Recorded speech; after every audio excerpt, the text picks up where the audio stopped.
За өнөөдрийн маань онлайн зөвлөмж нэвтрүүлэг маань эхэллээ.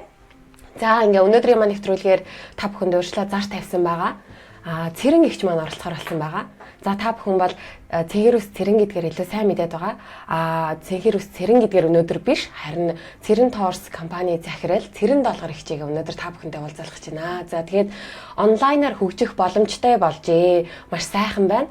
Өнөөдөр болохоор цэрэн эгчтэй бид нар бусад одоо илүү гадны шар мэдээний талаар биш, өнөөдөр цэрэн эгчтэй цэрэгч ээжийн талаар болон эмэгтэй хүний талаар, их хүний талаар, эхийн хайрын талаар маш өөр зүйлийн талаар ярихаар болсон байгаа. За тэгээд цэрэн эгчигээ яг одоо огтон авъя. За сайн байна уу цэрэн эгч? Сайн байцгаана уу? За сайн байна уу та? Хүлээлгсэн бол уучлаарай. За. Боловтой хэмжээнд би сууж байна. Яг тэгвэл чихвч байхгүй. Тийм учраас би байн ойртож сонсоод бас ойртож ярих юм шиг байна. Магадгүй үзэж байгаа хүмүүсээс зарим хүмүүсээс цэрэгчийг сайн танихгүй байж магадгүй. Таних хүмүүс нь болохоор нөгөө арай нэг өөр цэнхэр ус цэрэн ч гэдэм өөр нэршлэр мэдээж магадгүй. Цэрэгч та өөрийгөө биднэрт танилцуулах.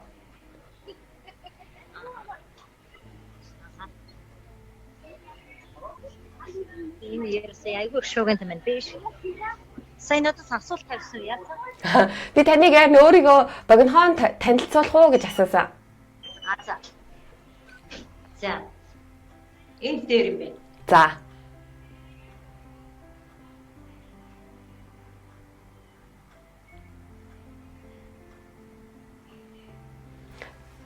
За цэрэн эгчийг өөрийгөө танилцуулах уу гэсэн би аль руу тэгж асуусан танаас. За. За намайг энэ бишийн Цэрэн Долгор гэдэг. Тэгээд 7 он төрсөн, 4 хүүхдийн ээж байгаад нэг нь алдсан, нэг нь гэрээс тусдаа гарсан. Одоо 2 үетэйгээ байдаг. Зураач мэрэгжил эзэмшсэн. Хувийн бизнес хийж байгаад одоо өнгөрсөн жилээс хойш гэх юм уу, хувийн бизнесээс хөндөрсөн. Одоо гурвын хүүхдүүдтэйгээ аялаад явж байна. Тэгээд Оросын Санкт Петербург хотод 2 хүүхдтэйгээ аялаад явж байгаа. Та нартай энэ цаг аваад бас ингээд ярих боломж олсонд баярлж байна. Гэхдээ энд их хэцүү юм байна. Орос номертой бол хаа сайгүй ерөөсө галт тэргийн хүртэл Wi-Fi байдаг хүртэл. Орос номергүй бол ингээд ресторан эсвэл бууд муудлаа хаад бичиж шинэ байдаг. Тэгээ жоохон хүндрэлтэй байж магадгүй намайг сонсоход. Тэгээ цаг гаргаж бидэртэй ярилцаа баярлалаа зэрэгч.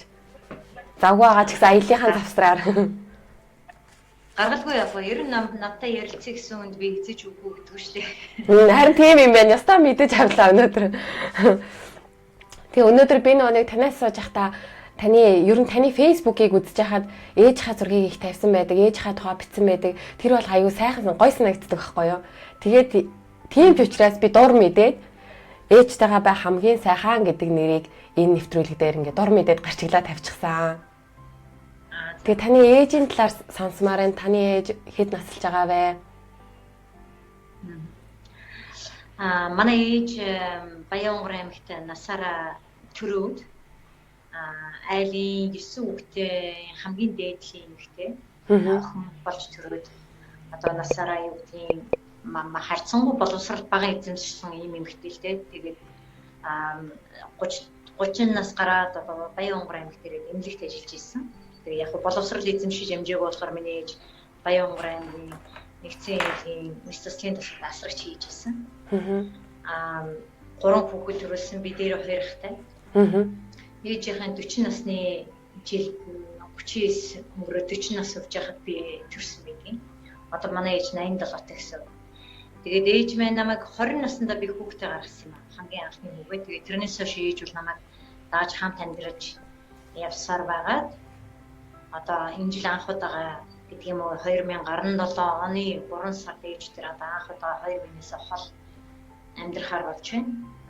За тэгээд энэ болж байгаа шалтгаан нь бол ээж тэгээ би мэдээж энэ олон жил хамт байсан болохоор зэрэг яг өдөр болгоны битэр сүүлийн ялангуяа сүүлийн 2 жил бол манай ээж харьцангуй хөвшрэлт нь хурдцтай явж жоохон ядрангуй жоохон мартас санах юм болсон. Тэгээд ээж тэгээ бас өдөржингөө байгаа юм чи яг зураг хөрөг их авдаг.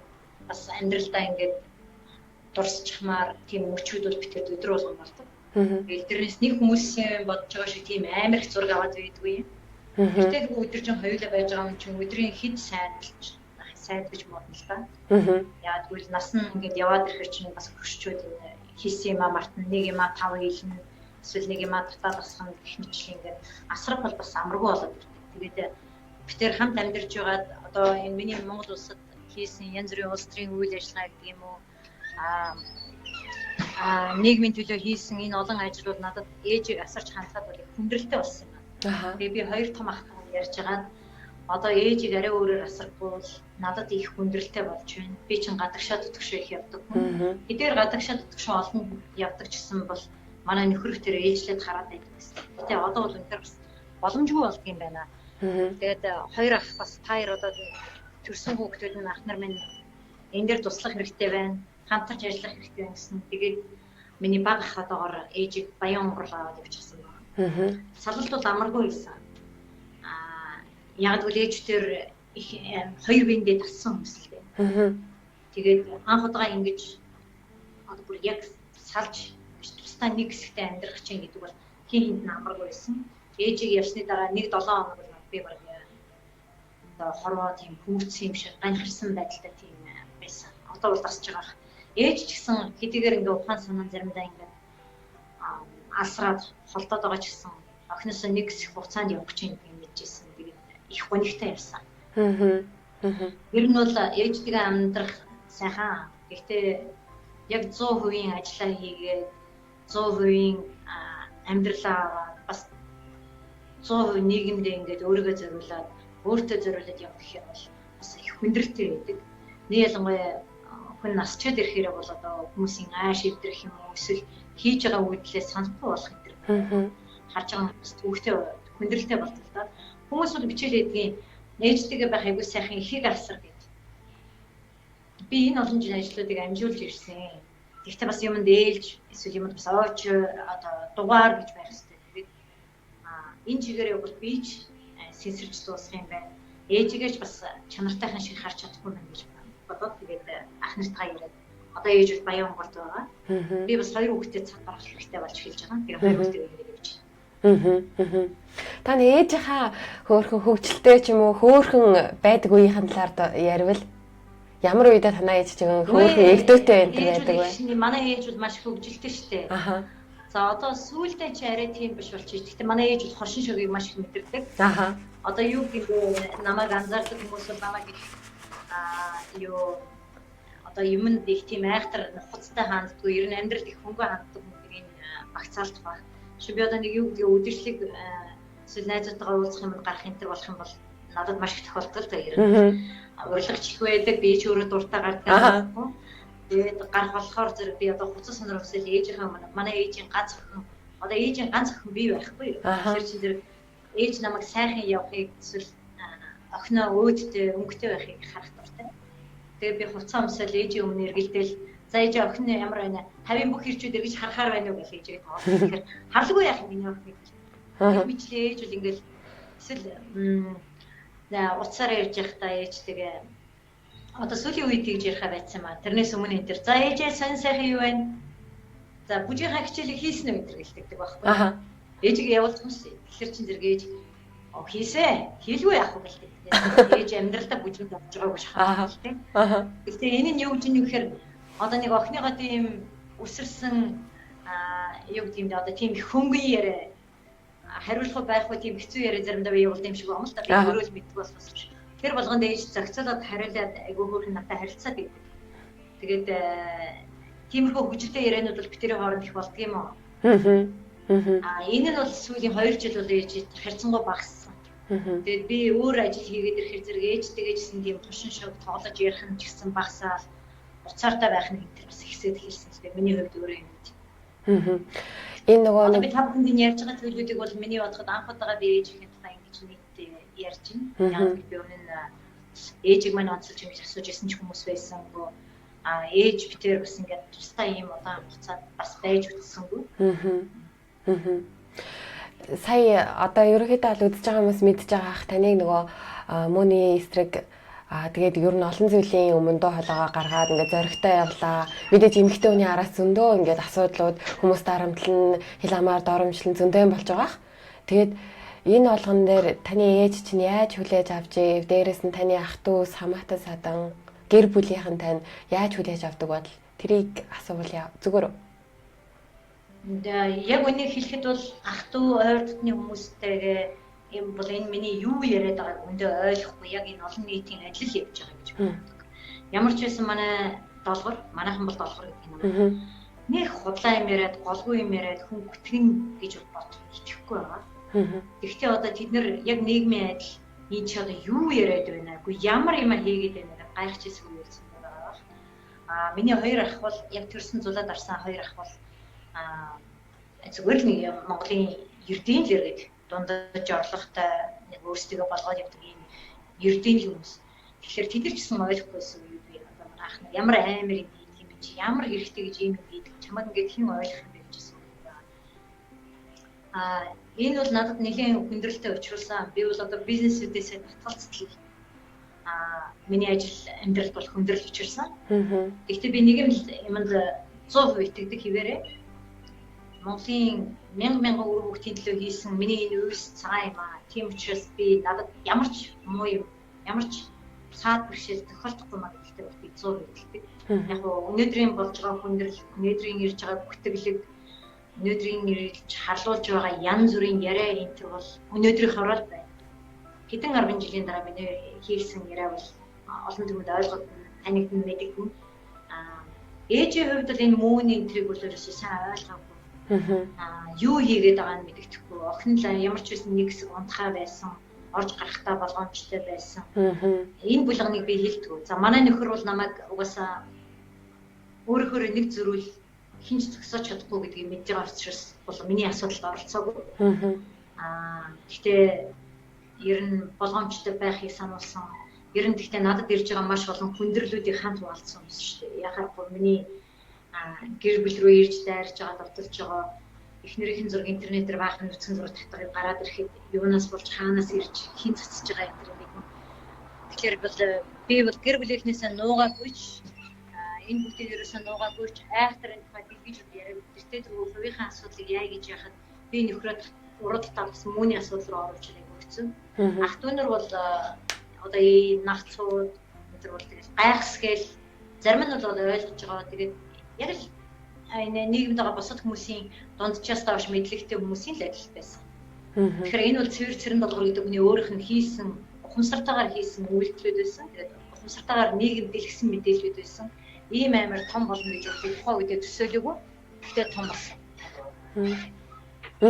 Асуудал тоомроод ямар ч байсан мууны асуудлыг дэлгэцснээр яасан бэхээр мууны гэдэг сүмийг бол хоёр сүмийг Монгол улс хаачихлаа. Энэ бол айгүй том миний хийсэн үйлсүүдийн гавьяаны энийг хүмүүс харахгүй байна. Хэрэгтэй ч хүмүүс цэрэн мөөнөө яатсан бэ? Одоо хөөцнө гэдэг байгаа. Мөөний хөөх субъект нь цэрэн долгор биш юм аа. Мөөний хөөн гэдэг чинь Монгол улсын хуулиараа зохицуулагдах асуудал байдаг юм аа. Яг л бид нар хин нэгний эрх ашиг, хин нэгний шашин шүтэх хэсэг асуудлын тухай ярьж байгаа. Тэгэхээр би энэ дээр айгүй олон энийг өөрөөсөө манай төрийнхэн ч ойлгохгүй хэцүү болчихсон. Шашин биш юм аа. Энэ бол гаж урсгал юм гэхээр манай Монгол улсын хуулинд гаж урсгал шашин хоёрыг айхтар сайн заа гэж бас тусгайгүй байдгийг. Гаж урсгал гэдэг үгнүүд орсон байгаа мөртлөөсөө гаж урсгалыг ямар тохиолдолд хийх вэ? Гаж урсгал дэлгэгдүүл яах вэ гэдэг тийм арга хэмжээнүүд байх. Тэгэхээр энэ яаж нөхөр Монголын шашин судлаачдын энэ танд дээр тодорхой дүгнэлт гаргаад энэ бол гаж юм гэдгийг хэлсэн. Монголын улсын хууль зүйн яам нь хөл бүтэн судалгаа хийлээ анх удаа.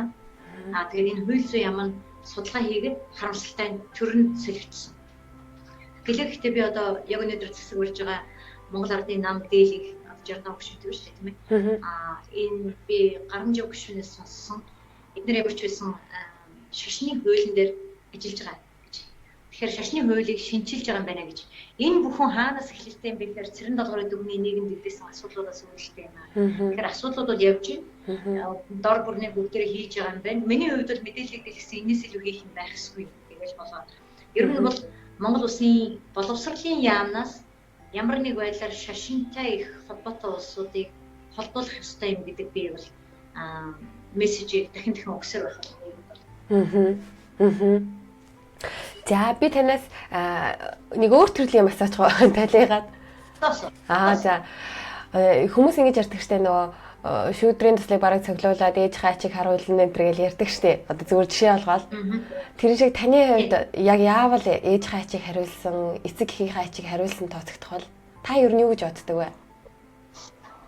За эцэг эхийн ачийг хариулна гэж бол байхгүй ах уу. Одоо юу гэдгийг би бол ээжийн ачийг хариулсан гэж эзэж хэлэхгүй хариулахад төгөөсөн гэж хэлэхгүй ээждээ би гайхалтай сайн охин байсан ч гэж би өөрийгөө хэлэхгүй.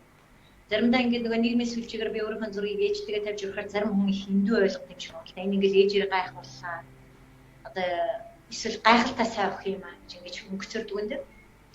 Тэр хүн мөчийн агшны илэрхийлэл болсон зураг болохоос биш би нэг ээжийг айхтар илүү одоо асарцсан тийм үү сайн охин гэж бодсон өөрийгөө хэлэхгүй ээжтэйгээ л ханд амьдэрсэн чадлахаа хэрэг байсан ч надаас илүү чадж байгаа хүмүүс зөндөө байна. Ер нь их зовоохгүй өөрөө зөв мөртөөхөн шиг яваад хүн амьтны амьдрал гай болохгүй шиг явах юм бол би одоо ээжтэй нэмэр болж юм аа болоо гэж бодох юм шүү дээ. Одоо өөрийнхөө үр хүүхдүүдийг хараад ирэхэд айхтар бид нар айхтар одоо ачийг хариулахаа байли. Гай болж юмгүй юм байна гэж би бодож байгаа. Иргэн тойрнооч харсан, өөрийнхөө үр хүүхдийг ч гэсэн харсан. Ер нь хүний эцэг их биднээс юу хүсдэг юм бэ? Тэгэхээр нэг тордуулж асруулаад одоо мэдгүй манай ээж л тийм бол биш. Биш өөрөө би дааж амьдрахыг одоо ингээд бас сайн хүүхдүүдийн сайн авахыг л харж өгсөн. Тийм ээ хүүхдүүд нь зовоохгүй хүн шиг хэрэгтэй үг хийхгүй хүн шиг зөв мөртөө яваасаа л гэж хүсдэг. Би тэгээд ер нь бол нэг ядаж тийм явах юмсан олонд тустай явах юмсан гэж бодог. Манай ээж ер нь хизээнсээ бүтэглэг хуурамч юмд их дургуун хүн байсан. Ер нь яг тэр талаараа бол ээжтэй яг нэг ижил. Гэтэ манай ээж бол хуурамч зүйл дургуун байлаа гэж одоо наа чи ингээд хатуу хөтөө хуцаар илэрхийлдэг. Ерөөсөө дуурдгоо болчдөг. Тэгээд тэргээр ээж битэр ялгаатай. Гэтэ манай ээж хуурай бүтэглэг хүнзээч хийж болохгүй шүү гэдэг үг хэлдэг байсан. Өөрөөр хэлбэл хүн бүтгэнэ гэдэг бол маш том гэмт хэрэг гэж хэлдэг байсан. Таны гэр бүлийн хүний хувьд би нэг юм асуусан бас арай өөр төрлийн асуулт. Тэгэхээр энэ гадаад хүнтэй суусан хүмүүс ярихдаа болохоор нэлээд хэдэн жилийн өмнө болохоор сайн ойлгодгүй байсан. Тэгээ сүүлийн хэдэн жилүүдээс хүмүүс гайгүй ойлгодог болоод байгаа шүү дээ. Хүмүүсийн ойлголтууд нь арай өөрчлөгдөж байгаа юм болоо гэж би анзаараад байгаа л да. Тэгээд энэ нэг ялангуяа эмэгтэй хүн гадаад хүнтэй суучаад эмэгтэй хөвчлэн эр нөхрөө дагаад ингээд явцдаг бол яг таны хувьд бол таны нөхөр яг тантай хамт Монголд ч юм уу та нар яг илүү монголжуу амьдраад яг өөрийнхөө их нутаг их орныхын соёлыг нөхөртөө ингээд ойлгуулж хөндлүүлж чадсан байгаа нь айгүй хөндлөөштэй санагддаг байхгүй юу? Тэгээ таны энэ хийж байгаа ажил таныг ингээ ерөөсө харахаар амар ингээ дураараа ерөөсө ингээл яг өөрийнхоороо бүхнийг хийдэг юм шиг ингээ гаднаас бол тэгж харагдаад байгаа. Тэгээд энэ бүхнээс харахаар гадаад хүнтэй суусан ч гэсэн яг өөрийнхөө их орондоо амьдраад өөрийнхөө их орноо ингээ хөндлүүлээд байж чадна гэдэг нь айгүй том хөдөлмөр том юм хичээл зүтгэл юм шиг санагдсан. Таны хувьд энэ яг ямар санагддаг вэ? Ер нь би гадаад амьдарч үзсэн л да. Монгол улс сайх их ороо. Би Голландд амьдарч ирсэн. Тэгэхээр Голланд бол 16 сая хүнтэй, Монголоос 36 дахин жижигхэн хуулийн чанга тийм хуулиа дээдэлдэг улс орон. Хэлэх бол гэж бол байхгүй. Хүмүүс бүгд дор бүрнээ хөдөлмөрлөн. Монгол бол эсрэгээр хэлэх бол нэг бид нэр одоо Голландаас 36 дахин том газар нутагтай мөртлөө хоорондоо биенээ барьж идэх шахтад жишээ нь би бол Нидерландд байхад намайг хинч тоож харахгүй шүү дээ. Тэгээ энэ чинь одоо гадаад хүнтэй сууц эсвэл манай нөхрөө гадаад хүүхэн авчирч хийж шоолох юм байхгүй шүү дээ. Хүний эрхтэнд жинхэнэ язгуур утгаараа одоо юу гэдэг нь хүнийг дээдлж байна. Гэтэл Монголдо эрхтэл тийм ээ би ч одоо гэмт хэрэгтэн шиг болж байна шүү дээ. Гадаадын дэвсгэр одоо хэлэхгүй нэг муухай үгээр хэлдэг. Тэгээд энийг бол би нэг хүн бүхэн гэж боддгоо. Энийг зөвхөн нэг цөөн хитгэн тийм одоо их оронч гэж өөрийгөө эндүүрээд байгаа тийм илүү үнсэрх фашист маягийн үзэлтэй хүмүүсийг л би хэлэх гээд байна л да. Тэгээд энийг их дэврэх хандлагууд их байгаа гэдэг. Ер нь зүгээр бид нэр ирээд түүхээ харах юм бол Чингис хаан ч гэсэн өөрийнхөө 4 охиныг гадаад тийм ээ гадаад улс орн руу 4 зүгт томилж тийм ээ тухайн улс орныг тандаж тентхийн эрх мэдлийг захирчсан байдаг шүү дээ. Ингээд бодоход бид нар хизээнээсээ бол Монгол эмэгтэй бол тийм ээ одоо захирах, тушаах, барих тийм эрх мэдэлтэй бид нар тийм нэг гендерийн асуудал яриад байгааг би ойлгохгүй юм. Ер нь эмэгтэйчүүдэд их давуу эрх байсан, үнэнч байсан. Тэр нь холыг харсан тэр даван туулах төвчрийн тул хизэнээсээ Монгол бүс хүчүүдэд байсан юм шиг санагдав. Би өөрөө нөхрийн хувьд бол одоо юу гэмдэ манай нөхрийн бас нэг хувь зохиолол юм байгаа байлгүй дээ. Одоо энэ бас нэг ингэж явах учиртай юм байх гэж бодъё. Одоо бид тэрэн дээр илүү би нөхрөө ингэж хүмүүжүүлсэн гэх нь хаашаа, нөхөр намайг ийм болгоцсон гэх нь хаашаа. Дураараа гэдгийн хувьд бол би хизэнээсээ л дураараа байсан. Монгол руу явна гэдэг шийдвэрийг би гаргасан. Явахгүй бол тэндээ бэлтэн үз гэдэг шийдвэрийг би гаргаж ирсэн. Дагаал ирсэн. Тэгээд над шиг хүнийг аяглаад ингэж байж байгаа бол тэр хүн амаргүй байдаг байх. Яг гэвэл миний зам өөрөө маш хурц. Гэхдээ манай нөхөр намайг маш ухаантай эмэгтэй гэдэг шүү дээ. Маш ухаантай алсыг хардаг. Дээрээс нь намайг бол одоо хүртэл би Монголын нийгэмд хийж байгааг манай нөхөр намайг зураач гэдгээр намайг маш их хүндэлдэг. Хэдийгээр би зурдгүйчсэн манай нөхөр намайг зургийн сургууль төгссөн намайг бол ерөөсөө миний заримдаа намайг ойлгохгүй байхдаа тийм ээ. Би тэр хооронд бас муудалцсан болно бол. Би чинь тийм ихэр зэрэг ерөнхийдөө юу гэдгийг зураач хүн учраас магадгүй би чамайг ойлгохгүй байгаа бах гэж айгүйх буулт хийж үзчихэж байна л да. Тэгээд нэг монгол хүмүүсийн тийм нэг зөрүүд зам надад их байна. Би одоо бүр сүүлдээ ингэж боддог зүгээр ер нь бол нэг ингэж л амьдрах учиртай байх гэдэг ингэж ерөөлөөр учиртай байх. Тэгээд бас нэг намайг ингэж миний ард ингэ түшиж ямар ч зан аврын ингэ дэвччих учиртай байсан баг. Би бодсон учиртай байх ер нь цаанаас ерөөлөөр одоо тэнгэрээс нааш нь явуулсан юм байл гэж боддоо шүү дээ. Яг бид тэрийг холбосон маш олон юм байдаг. Бидний хүүхэд бид тэрийг хоёулынгийн хүүхэд насны ганцаардал хоёулаа тийм нэг мөрөөдөгч, алсын их холын мөрөөдөг, хоёулаа их аялах дуртай, хоёулаа газрын зэрэг ширтээд мөрөөдөх дуртай гэж тэрийг холбосон бодлого ижилттэй сонирхлууд их байлээ. Одоо жишээ нь би надад Орос руу явна гэхэд чинь би 2 өдрийн өмнө шууд нөхөртэй хэлээл би 2 үгээ аваад Орос руу явлаа л гэсэн. Билет асуувал тэгээс шууд гарч ирсэн шүү дээ. Үндсэндээ надад тийм олон дэвсэн юм байхгүй. Тэгээд дэгж ирэхэд юу гэж юм бэ? Ваа ямар гоё юм бэ? Ваа. Гэт би гараад ирсэн. Нэг холоон бодож өрөөч хөө. Таны охины талаар асуувал зүгээр үү танаас? Охин бол. Би нөгөө интернетээс л уншижсэн л да таны бичсэн постноос л уншижсэн. Нарийн сайн бол мэдгүй бас зургуудыг нь үзчихсэн. Тэгээд тэр талаар нэг жоохон асууж болох уу? Таны охин хидтэй байсан бэ? Тий? Хидтэй байсан бэ? Яг ямар өвчтэй байсан бэ? Би охиноо 94 оны 1 сарын 10-нд их таймны өргөн жилийнх өсчний газраас олж ийлээ. Тэгээд сүүлд нь бол би хайсараад ээжтэй нь уулзсан.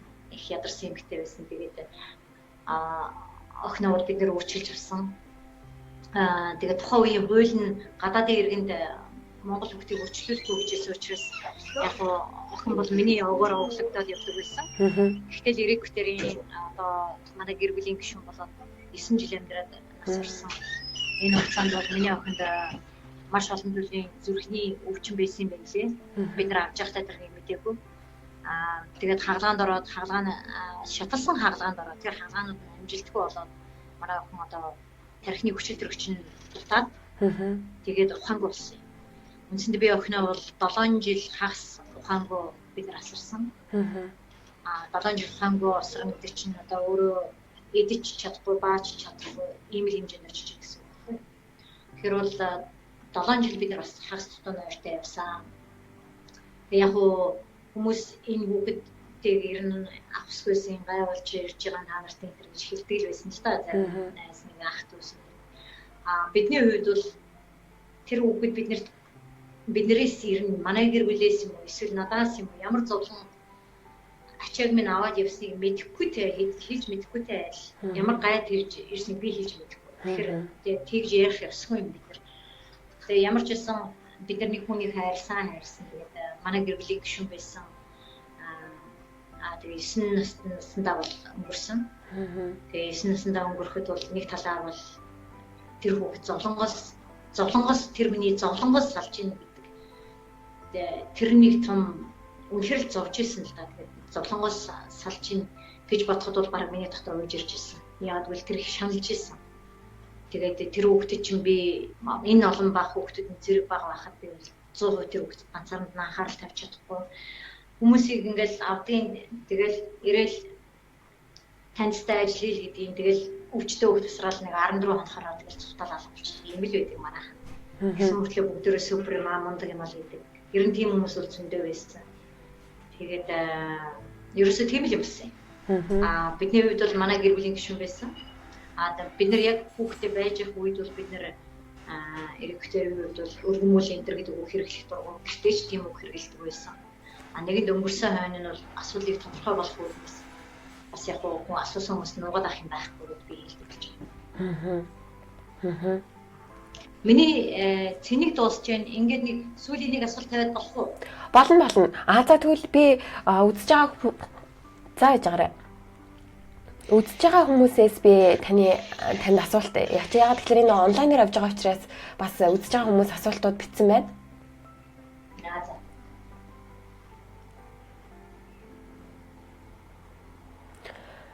За энд ингэсэн байна. Хүмүүс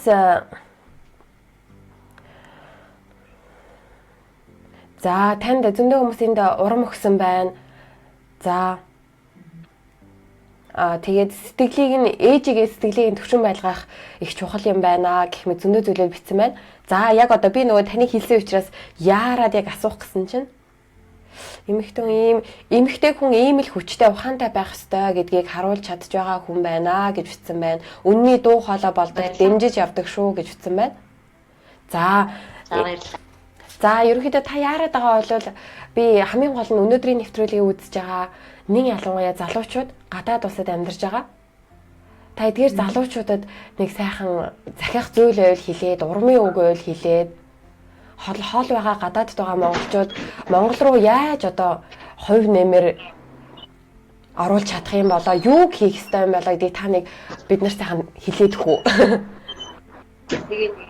Тэгж байх. Суу хүний одоо бид нар бодоход би 20 настайдаа бодоход би хүүхэд төрөхөөс өмнө 18 9 наснаа би дэлхийг өөрчилчих юм шиг боддог байж л дээ. Тэгээ 20 наснаа хүүхэд гаргаад тэгэл тэр чинь шал өөр амьдрал хэлээд бид нар дэндүү ихт хүүхэд гаргадаг байлаа. Тэгэхээр амьдралаа жоохон төлөвлөөд илүү их юм сурж, илүү их юм үзээсээ залуус байна. Хамгийн гол нь миний амьдралын бодож байгаа юм хүн ер нь өөрөө өөртөө айгүй их гимшиж нуух юмтай амьдрах гэдэг чинь өөрөөр хэлбэл бидний өнөөдөр хэн болж байгаа нь өнөөдрийн юу үзэж ямар диплом авахаас ерөөсөө хамааралтай биш юм аа. Бидний өнөөдөр хэн болж байгаа нь бидний хүүхэд насны үзэж туулсан хүнээс хамааралтай. Тэгэхээр өнөөдөр бид нэр өөрсдийг мэдрэхгүйгээр тэр сүүдэр бид нар байнга даачдаг. Хүүхэд наснд ийсэн магадгүй гимшдэг эсвэл хажууч байсан ингээд гимшдэг янз бүрийн тийм эсвэл ичдэг, эвгүүцдэг тийм дурсамжууд байх юм бол энийг нэг үсэн учир шалтгааныг олж тайлж энийг нэг үсэнд таягдан хөх хэрэгтэй маа.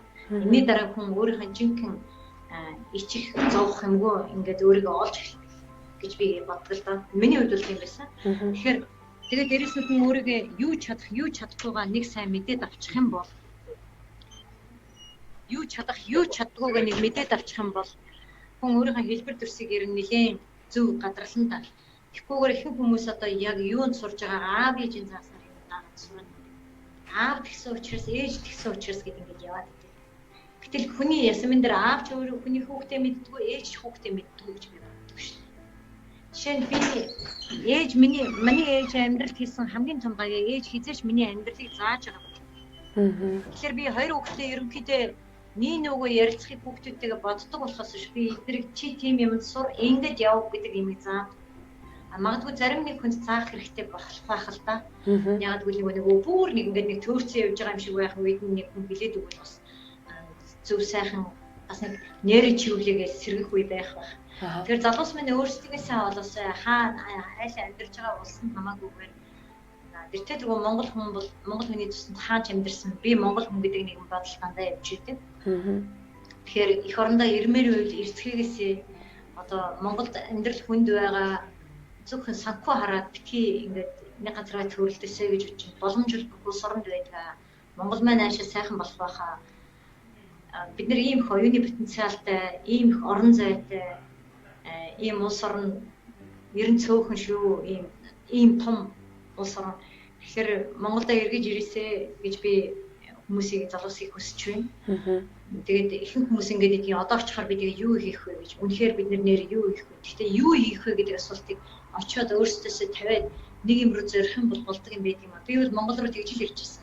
Жишээ нь би Голландд 50 амьдраад, Петролигтэн зугаалаад, байнгын голланд хүмүүс донд амьдраад, тэнд сайхан төрсөн өдөр болоод тентхийн нийгэмшижсэн нэгэн л хүн юм чинь би амьдраад байж болох байсан. Гэхдээ байнгын нэг хөл Голландд, нэг хөл Монголд байх шиг байсан. Миний зүрх сэтгэл дандаа байнгын хоёр хаагдмал байдаг байсан.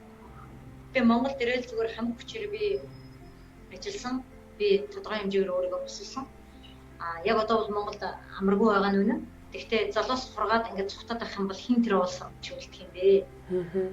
Дандаа гарч чаддгуунууд нь дандаа тэр жалгад овноос гараагүйд нь үлдчих юм бол хайраа шүү дээ. Тэгэхээр ирж тухайн улс орныхоо тийм ээ залуусын мэдлэг соёлыг тэлж хамтарч биенээсээ суралцаж солилцоос бас амьдрах чадвар ч гэсэн шал өөр болно л да. Гадаад амьдраад утгаараа хүний хүн бас их бэлэнчлэх сэтгэлгээтэй болчихдог гэж би бодоод байдаг. Яг л харьцангуй бүх юм заасан чиг шугамтай яг л тэргүүрээ явж идэв. Монголд харьцангуй бидний амьдрал их дөрөнгөө яваад байгаа юм. Гэхдээ тэндээ ирж бас өөрсдөө сэрцоосоо гэж хүсэж байна.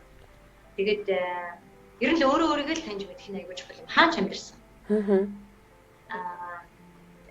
Энэ л хамгийн чухал гэж би хэлэхээр байна. За, зэрэгтэй маш баярлалаа. За, баярлалаа. Намайг голлоггүй ингээд сонссон бас намайг өөрсөнд их баярлалаа. За, тань стаф баярлалаа. Таны цэнийг одоо дуусах төгч байх тий. За. Би энэ Москва, Санкт-Петербургийн ийм гудамжинд байна. За харъя. За, гоё юм байна. За, баярлалаа. За, баярлалаа. Баяртай. Баярлалаа. За, эрхэм үзэгчтэй та бүхэн дөнгөж сая цэрэгчийн маань яриаг сонссон байх. За, тэгээд цэрэгч маань яаруу байсан. Тэгээд гинэт одоо яаралтай яриа хийсэн учраас байгаа газараасаа шууд ингэ яриа хийсэн юм шүү. Дээрээс нь сая асуултуудыг ингээд өөрийнх нь хувийн амьдралыг хэд хүндсэн юм шиг асуусан боловч энэ асуултууд маань бас яг адилхан асуудалтай, зовлонтой байгаа олон хүмүүс байгаа. Тэгээ тэр хүмүүст бас цэрэгчийн ийм дайчин хөдөлмөрч давж туулж чадсан энэ байдлыг нь бас энэ хариултаар нь ингээд харуулад урам аваасаа гэж бодож асуусан юм шүү. Тэрийг бас зөвөр ойлгоорой.